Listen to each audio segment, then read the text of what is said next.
The humble Reindeer might seem an unexpected sight aboard a wartime submarine navigating the depths of the North Atlantic Ocean, but such a story really did happen.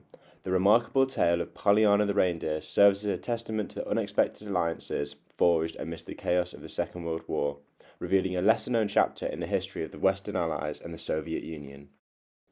The summer of 1941 marked a pivotal moment in the Second World War, as Hitler launched his invasion of the Soviet Union, penetrating deep into Russia.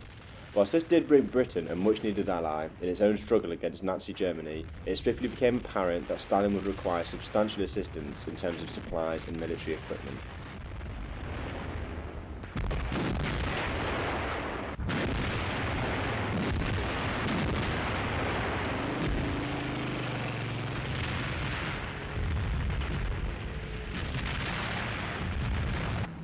Within the first week of the invasion, the world's largest air force, that of the USSR, saw a humiliating defeat with the loss of over 4,000 planes, primarily destroyed on the ground.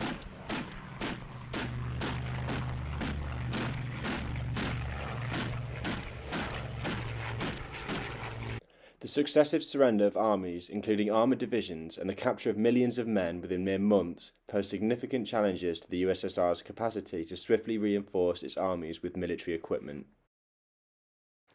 Both Roosevelt and Churchill recognised the critical importance of the Eastern Front in the ultimate defeat of Nazi Germany, understanding the catastrophic consequences if the USSR were to be defeated. However, by this point in the war, America was still neutral, and the memories of defeat at Dunkirk and in Norway were still fresh in the minds of the British. It was also around this time when they began to face setbacks in North Africa against the newly arrived German Afrika Korps under Rommel. Opening up a second front against Hitler to take the pressure of the Eastern Front with the USSR seemed unfeasible. This led Britain and America to support the Soviets with military aid, providing vital assistance as the Soviet Union began to ramp up their own industries into wartime production. Lend-Lease programs were swiftly organised by both the United States and Great Britain to provide the Soviet Union with vital military equipment and various forms of aid. A large proportion of this comprised of essential military assets such as planes, tanks and trucks, replacing those lost to advancing German forces.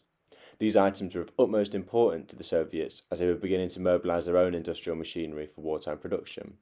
The United States contributed the lion's share, dispatching approximately 17.5 million tonnes of military equipment, vehicles, industrial supplies and food. This is in comparison to the 22 million tonnes shipped to Europe to sustain their own forces. It just goes to show the sheer quantity of aid given to the USSR.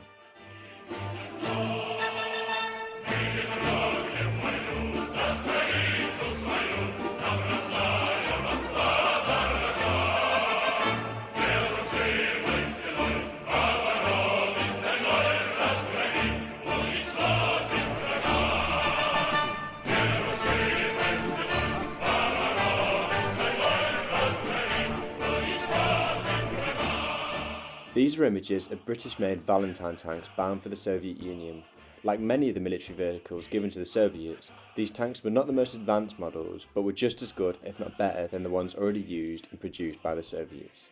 This was the case with aircraft in particular, as models like these Spitfires tended to be more advanced than the vast majority of Soviet planes already in service.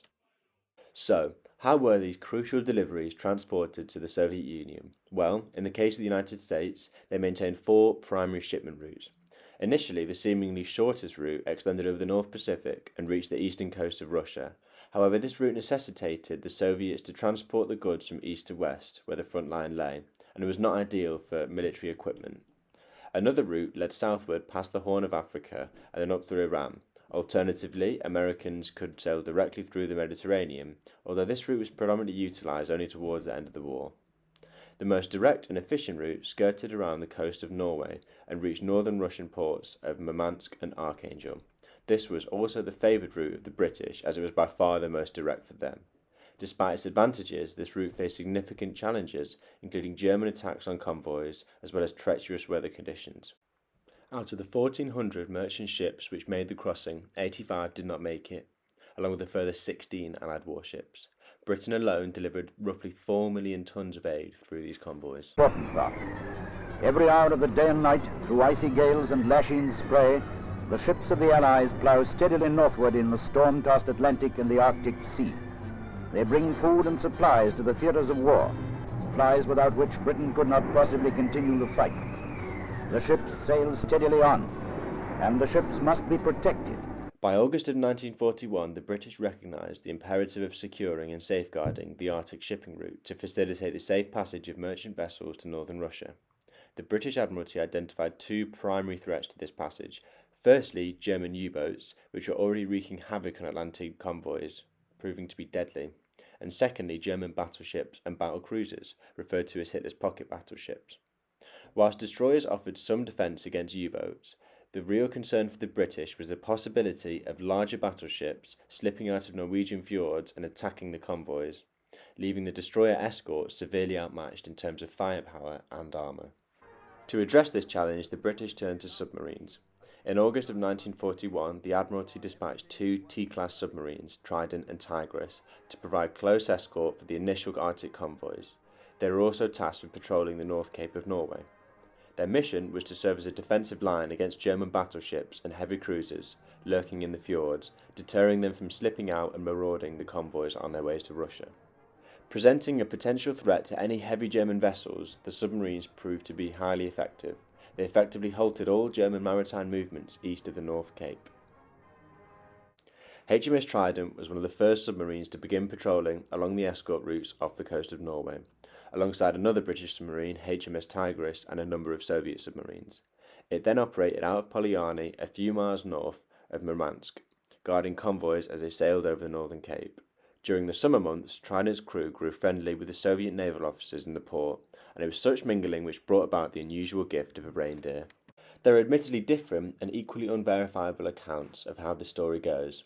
We can be certain that it was most likely a reindeer calf which was gifted, but the specific reasoning for why is more murky. In fact, it wasn't until papers and images such as these were recovered until the supposed folklore nicknamed the Trade was actually taken to be true.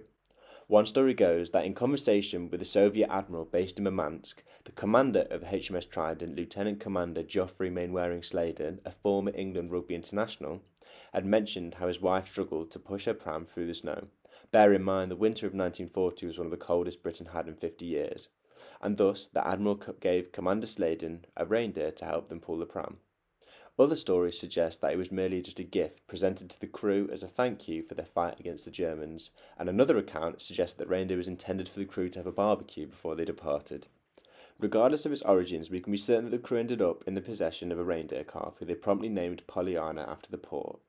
Most accounts online say that the reindeer was on board for 6 weeks. However, as with many stories, this figure is perhaps more of an exaggeration, especially when we look at Trident's patrol reports and logbooks. Trident's final patrol and subsequent return to the UK lasted from the 15th of November until the 30th of November, when they arrived in Blyth, ending its tour of duty. This is a period of 15 days, just over 2 weeks the reindeer was probably on board. If it were to have been 6 weeks, the reindeer would have had to have been left on board for a week whilst the submarine was in port, prior to its journey home and after returning from a previous patrol. Further examination of logs makes the specific 6-week figure seem inaccurate, especially as the reindeer is always seen as some sort of departing gift. It's also worth reiterating that Trident was still an active duty submarine. Not only was it extremely compact and cramped even without a reindeer, but having a large animal on board which could make significant noise could compromise the position of the submarine to enemy sonar and put the mission and the lives of its crew at risk. This 2-week period is thus the most plausible time Polyana spent on board. She was said to have initially stayed in the torpedo loading bay at the bow of the submarine, where most of the men slept furthest away from the noisy engine. However, she ended up moving to the captain's cabin, perhaps due to complaints from the crew members. After eating through all of the moss intended for her, Polyana was fed on leftovers from an officer's mess, cigarette butts, and carnation condensed milk, which subsequently led it to putting on some considerable weight. It also rumoured that she ate some navigation reports, and perhaps this is why the patrol she accompanied them on was actually left blank and no log was ever recorded. Whilst this saga might seem quite unusual, it was actually commonplace for the Royal Navy to take on board animals as sort of mascots or gifts. In fact, Polyana was not the only reindeer to be given to the Royal Navy as a gift. In 2002, a senior officer, Lieutenant Commander D.J. Foster, who served on HMS Tigris, the submarine which served alongside Trident in the summer of 1941, referenced another reindeer named Minsk in a letter to the Telegraph. He said that the crew of the Tigris took a reindeer to Scotland a few months before Trident. Sadly, this seems to be the only evidence I could find of this, and Tigris made an 8-day journey home from Polyarny to Scotland over a month before Trident. Sadly, in the same case, there are no log recorded for the passage. nor are there any images of a reindeer named Minsk. A perhaps more famous story is that of the reindeer Olga, who was given by Chief Admiral Arseny Golovko to Royal Navy counterpart Admiral Robert Burnett, the flag officer of 10 Cruiser Squadron. Rather sadly in this case, however, whilst being kept in the hangar aboard HMS Belfast during a battle with KMS Scharnhorst, she went mad and was sadly put down by the ship's butcher. That same year, Golovko actually gifted another reindeer named Olga to Sir Admiral Lionel Wells, and she was brought to Scapa Flow on board HMS Kent. Other famous Royal Navy pets include HMS Hood's kangaroo named Joey, and the even more famous cat, Oscar, who actually survived the sinking of the Bismarck, joining the crew of HMS Cossack. The story then goes on that the cat went to survive a number of other sinkings, including that of HMS Ark Royal, the aircraft carrier, and was transferred from ship to ship, being renamed Unsinkable Sam. However, there is debate whether this is more likely a sea story rather than truth. One might think that the presence of pets and animals during wartime might offer a sense of solace. Much like how individuals find solace in the companionship of their pets for mental well-being, animals themselves are shielded from comprehending the grim realities of conflict, providing a veneer of innocence that soldiers may hold dear. Moreover, there's a communal aspect to it, as these animals become shared responsibility among crew members, injecting an innocent need of care into an otherwise austere environment. Furthermore, the unique gesture of gifting a reindeer underscores basic human kindness, serving as a cornerstone in the friendships between individuals from vastly diverse backgrounds. Okay. Right. Hello, so you're one of Joe Stallin's boys. Well, we got it, and I'm an Irishman, and we're all fighting the same, okay? We're getting on well. We'll soon have it finished. Well, you have got one too for you, boy. So, what became of Pollyanna the reindeer? Well, after being winched out the submarine with the help of the local slaughterhouse workers in Blyth, she was handed over to Regent's Park Zoo, now known as London Zoo. This was after a few photos, of course. HMS Trident then saw some refits and returned to active duty in late January of 1942. Both survived the war, and after spending the next 4 years at the zoo, Pollyanna sadly died, coincidentally within the same week that HMS Trident was decommissioned and sent for scrap on the 17th of February 1946. It wasn't until 1973 when the Royal Navy formally prohibited keeping pets on board vessels, rather understandably due to health and safety considerations. Thanks for watching, I hope you enjoyed the video.